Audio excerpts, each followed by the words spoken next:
혹시 나도 모르게 누군가를 무시하고 있었다면 어떡하죠? 같은 한마디에도 어떤 사람은 상대의 마음을 열고 어떤 사람은 조용히 상대를 밀어냅니다. 그런데 그게 나일 수도 있다면요. 이혼을 94%나 마치는 신호가 있는데 놀랍게도 소리치는 것도 큰 싸움도 아니었어요. 나도 모르게 짓는 아주 조용한 표정 하나였습니다. 미리 말씀드릴게요. 이건 당신이 나쁜 사람이라서가 아니에요. 이 신호는 원래 본인 눈에는 절대 안 보이거든요. 그 정체가 무엇인지, 그리고 어떻게 멈추는지 끝까지 함께 보시죠. 지금까지 우리는 계속 무시당하는 나를 이야기해 왔어요. 지난 영상에서도, 나르시시스트 편에서도 늘 카메라는 상대를 향해 있었죠. 누가 나를 함부로 대했고, 누가 내 말을 잘랐는지. 그런데 지금부터 딱 한 번만 그 카메라를 정반대로 돌려보려고 합니다. 저 앞에 있는 상대가 아니라 거울 속에 서 있는 나를요. 사실 이게 오늘 이 영상에서 가장 불편하고 그래서 가장 중요한 딱 한 장면입니다. 미리 한 가지 약속부터 드릴게요. 지금 머릿속에 누군가 얄미운 사람이 떠오르셨다면 오늘은 그 사람이 아니라 나를 한번 비춰보는 시간입니다. 그리고 여기서 뭔가를 발견하더라도 그건 당신이 나쁜 사람이라는 뜻이 절대 아니에요. 왜 그런지는 곧 말씀드릴게요. 관계를 끝내는 가장 강력한 신호가 뭘까요? 큰 싸움일 것 같고 바람이나 배신일 것 같지만 아니었습니다. 부부 수천 쌍을 40년 넘게 지켜본 연구에서 갈등하는 모습만 보고도 이혼을 94%나 마친 신호가 있었어요. 그 단 하나의 신호가 바로 경멸입니다. 그런데 이 경멸이라는 게 우리 생각과 좀 달라요. 소리치지 않습니다. 오히려 아주 조용해요. 진지하게 말하는 상대를 향한 픽 웃음, 위로 슥 굴러가는 눈, 한심하다는 듯한 그 표정. 어찌나 파괴적인지 그 연구자는 경멸을 이렇게 불렀어요. 사랑을 녹이는 황산. 쉽게 말하면요, 화는 그래도 상대를 나와 대등한 사람으로 보고 부딪히는 거예요. 눈높이가 같은 거죠. 한번 상상해 볼게요. 배우자가 내 실수를 지적합니다. 여기서 화는 나도 눈을 맞추고 그건 이래서 그랬지 하고 같은 높이에서 맞받는 거예요. 부딪히긴 해도 둘은 여전히 마주보고 있습니다. 그런데 경멸은 완전히 다릅니다. 같은 지적을 들으면서 상대를 위에서 아래로 슬쩍 내려다보며 픽 웃는 거예요. 그 순간 상대는 틀렸다가 아니라 하찮다는 말을 들은 겁니다. 큰 싸움이 망치로 벽을 한번 쾅 부수는 거라면 경멸은 벽 안으로 조용히 스며들어서 안에서부터 삭히는 곰팡이 같은 거예요. 소리는 없는데 관계는 안에서부터 무너집니다. 여기서 정말 섬뜩한 사실이 하나 있습니다. 이 경멸의 표정은 정작 그걸 짓는 본인 눈에는 거의 안 보인다는 거예요. 경멸은 사람 얼굴에서 유일하게 좌우가 따강 안 맞는 표정입니다. 한쪽 입꼬리만 살짝 조이는 반쪽짜리 웃음. 그런데 이게 1초도 안 되는 찰나에 스쳐 지나가요. 표정 연구로 유명한 심리학자 에크먼은 이걸 미세 표정이라고 불렀는데 쉽게 말하면요, 카메라 셔터보다 빠르게 스쳐가는 표정이에요. 그 짧은 한순간 내 얼굴 절반만 아주 잠깐 비틀리는 겁니다. 나는 거울 앞에 서서도 절대 못 잡아내는 그 찰나를 맞은편에 앉은 상대는 정확히 봅니다. 정작 그 표정을 짓는 나만 못 봐요. 그래서 우리는 늘 이렇게 말하죠. 나는 티도 안 냈는데.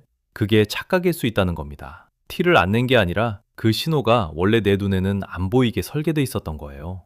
다시 한번 말씀드릴게요. 몰랐다고 나쁜 사람이 아닙니다. 원래 본인 눈에는 안 보이는 표정이니까요. 자책하라고 이 이야기를 꺼낸 게 아니에요. 오히려 반대예요. 지금까지 상대만 원망하며 놓쳐온 그 마지막 한 조각을 오늘 처음으로 내 거울에 비춰보자는 겁니다. 그러니까 오늘은 나를 미워하려고 모인 게 아니라 그냥 처음으로 내 얼굴을 정직하게 마주보려는 거예요.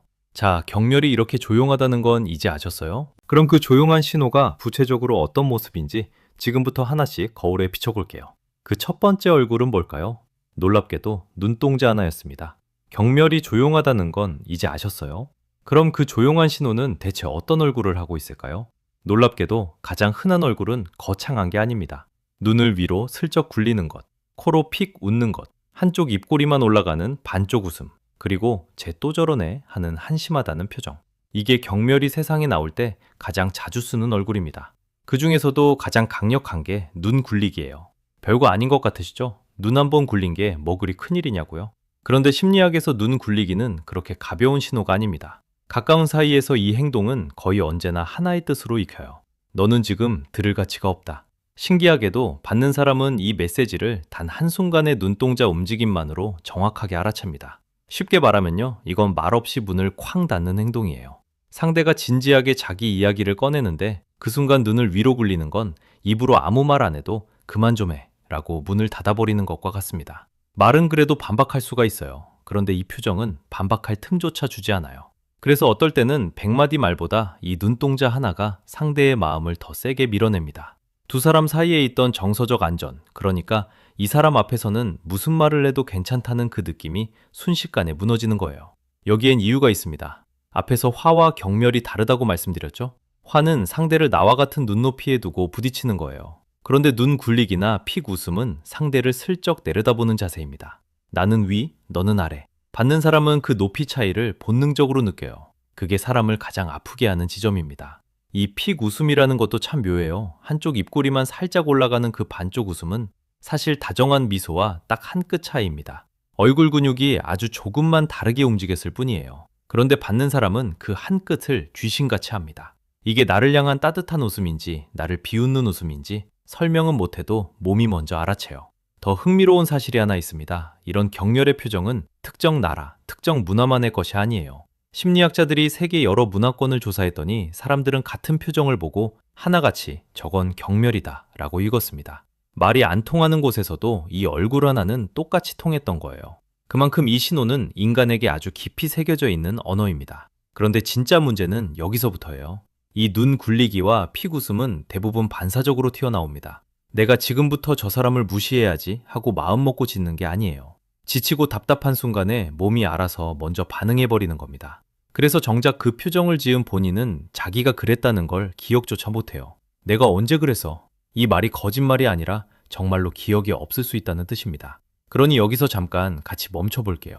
혹시 최근 일주일 안에 가족이 무언가 말하고 있을 때 나도 모르게 눈을 위로 슬쩍 굴린 적 없으신가요? 아이가 같은 말을 반복할 때 배우자가 또 그 이야기를 꺼낼 때 말이에요. 지금 이 이야기를 들으면서 나 어제 저녁에 하고 떠오른 장면이 있다면 사실은 그게 바로 우리가 찾던 첫 번째 신호입니다. 그런데 여기서 꼭 하나 붙여두고 싶은 말이 있어요. 그 눈 굴리기는 당신이 나쁜 사람이라서 나온 게 아닙니다. 그건 그저 당신이 그날 많이 지쳤다는 신호였을 뿐이에요. 몸이 먼저 지쳐서 아직 말로 다 못한 피곤함이 눈으로 새어나온 것 뿐입니다. 그 장면이 떠올랐다는 것 자체가 사실은 대단한 일이에요. 방금 당신은 본인 눈에는 원래 안 보이던 자기 얼굴을 처음으로 마주본 거니까요. 자, 표정은 경멸의 첫 번째 얼굴이었습니다. 그런데 경멸은 얼굴에만 숨어 있지 않아요. 훨씬 교묘한 자리에 또 하나가 숨어 있습니다.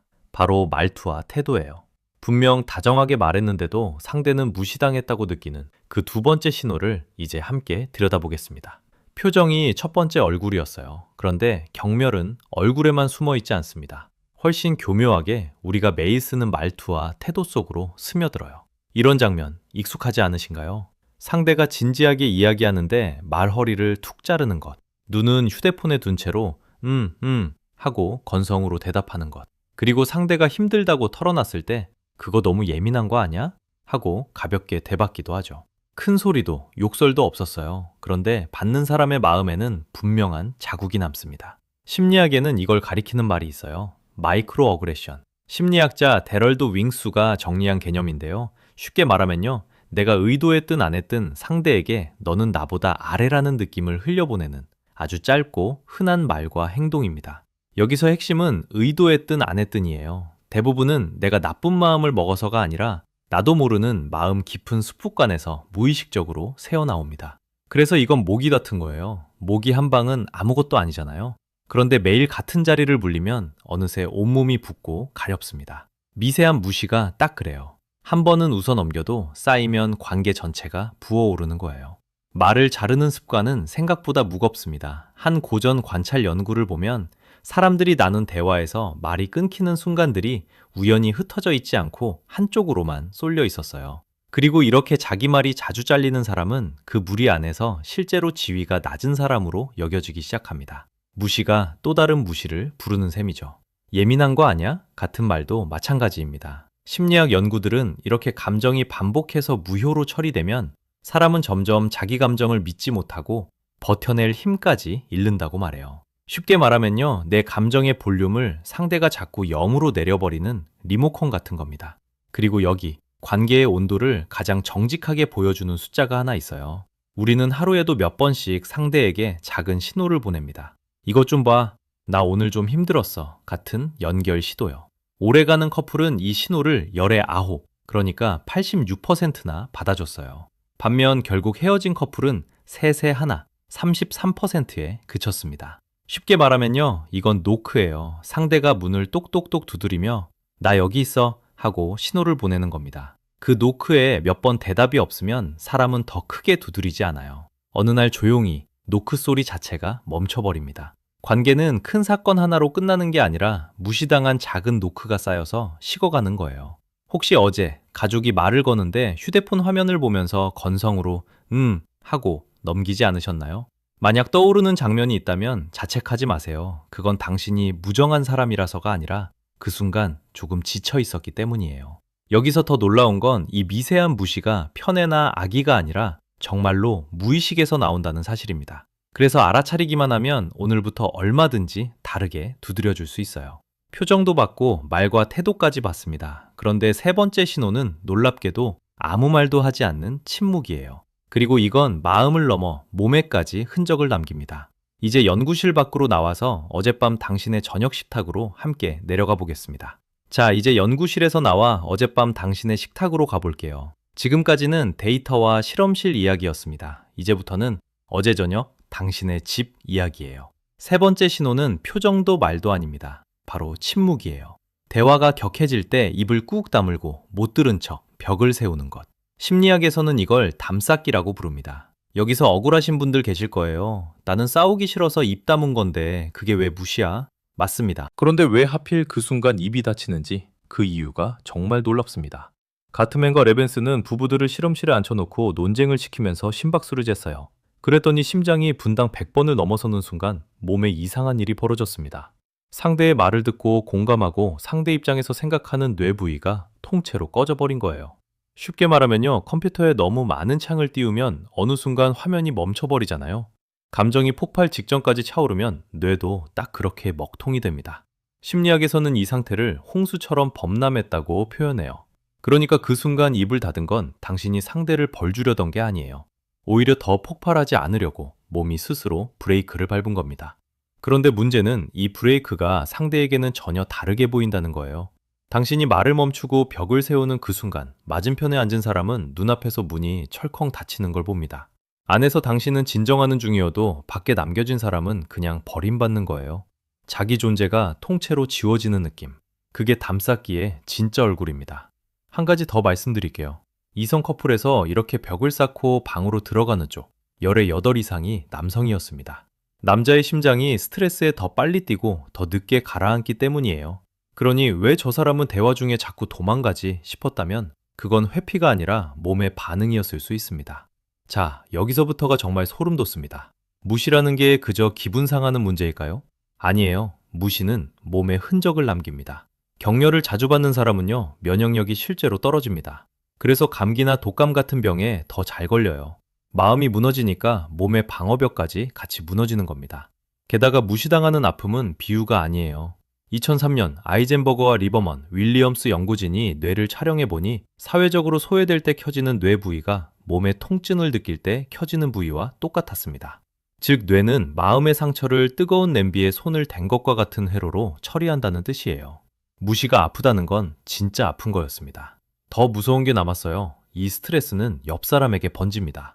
한 사람이 큰 스트레스를 받으면 바로 옆에 있는 사람의 혈압까지 같이 올라가요.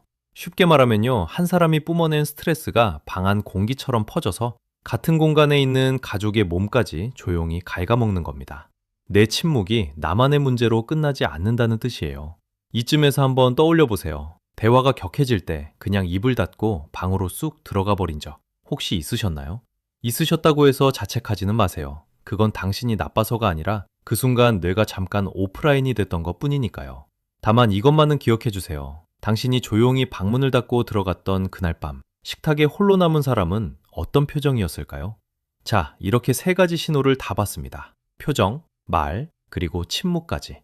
그런데 여기서 이 영상 전체를 뒤집는 마지막 반전이 남아 있어요. 이 신호들, 남이 하면 그렇게 잘 보이는데 왜 우리는 정작 자기 것만 못 볼까요? 그 이유가 정말 소름 돋습니다. 3가지 신호를 다 보셨어요? 표정, 말과 태도, 그리고 침묵까지. 그런데 여기서 이 영상 전체를 뒤집는 마지막 질문이 하나 남습니다. 왜 우리는 정작 자기 신호만 못 볼까요? 여기 소름 돋는 숫자가 하나 있습니다. 조직심리학자 타샤 유리크의 연구인데요. 사람들에게 물어보면 무려 95%가 나는 나를 잘한다고 답했습니다. 그런데 실제로 자기를 제대로 볼 줄 아는 사람은 열에 한둘, 그러니까 10에서 15% 뿐이었어요.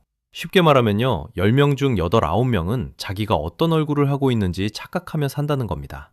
그리고 여기서 가장 무서운 건 바로 그 나는 그런 사람 아니야 라는 확신 자체가 맹점이라는 거예요. 이걸 이렇게 생각해 보세요. 내 등에 얼룩이 하나 붙어 있으면 그건 나만 못 봅니다. 지나가는 사람은 다 보는데 정작 등주인만 하루 종일 모르고 다녀요. 표정도 똑같습니다. 내가 눈을 굴리는 그 찰나, 내가 픽 웃는 그 반박자를 앞에 앉은 사람은 정확히 보는데 나만 못 봅니다. 그러니까 나는 티도 안 냈는데는 거짓말이 아니라 원래 안 보이는 자리에 있던 거예요. 자, 그럼 이제 이 영상 전체를 뒤집는 최종 반전입니다. 우리가 아끼던 그 관계가 식은 진짜 이유는 어쩌면 상대가 변해서가 아니었을지도 모릅니다. 내가 나도 모르게 흘려보낸 그 조용한 신호들이 하루에 하나씩 쌓인 결과였을 수 있어요. 관계가 식은 진짜 이유는 상대가 아니라 나만 못 보던 내 얼굴이었던 겁니다. 여기서 잠깐요.